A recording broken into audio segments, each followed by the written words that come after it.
మొన్న ఐటీడీపీ కార్యకర్త చేబ్రోలు కిరణ్ మీదన పార్టీనే ప్రభుత్వమే కేసు పెట్టడం, అరెస్టులు చేయడం ఇది చూసాం. ఇప్పుడు కొత్త కాన్సెప్ట్ ఏంటయ్యా అంటే ఐటీడీపీ సోషల్ మీడియా వింగ్‌తో టీడీపీ నాయకులకే తలనొప్పులు వస్తున్నాయంటే సాక్షి ఒక కథనాన్ని ప్రొజెక్ట్ చేసింది. ఐటీడీపీ సోషల్ మీడియా అధికార ప్రతినిధి బేతమాల మణిరత్నం అలియాస్ మంచోడు మణి అట. ఏలూరు జిల్లా నూజివీడు నియోజకవర్గంలోని పలు స్టేషన్లు శుక్రవారం టీడీపీ కార్యకర్తలే కంప్లైంట్ చేశారు. మణిరత్నం అలియాస్ మంచోడు మణి అనే ఫేస్బుక్ అకౌంట్తో రాష్ట్ర మంత్రి కొలుసు పార్థసారథి మీద అంచెత పోస్టులు పెడుతుండటంతో ఆ పార్టీ కార్యకర్తలు ముసునూరు, నూజివీడు పట్టణము అట్లాగే చాట్రాయి పోలీస్ స్టేషన్లో కంప్లైంట్ చేశారు. గతంలో వైఎస్ఆర్సీ ప్రభుత్వం పైన అప్పటి ఎమ్మెల్యే మేకా వెంకట ప్రతాప్ అప్పారావు పైన, అలాగే Nuzvid town CI Agiripalli SI, Musunuru ఎస్ఐల పైన కూడా మణి ఇష్టారాజ్యంగా పోస్టింగ్లు పెట్టాడు.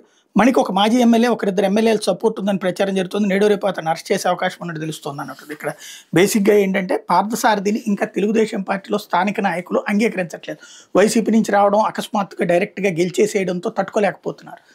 అలాంటి నేపథ్యంలో ఈ మణి లాంటి వాళ్ళు సీరియస్ సిన్సియర్ తెలుగుదేశం పార్టీ కార్యకర్తలు కాబట్టి ఈ స్టేట్మెంట్లు ఇస్తుండొచ్చు.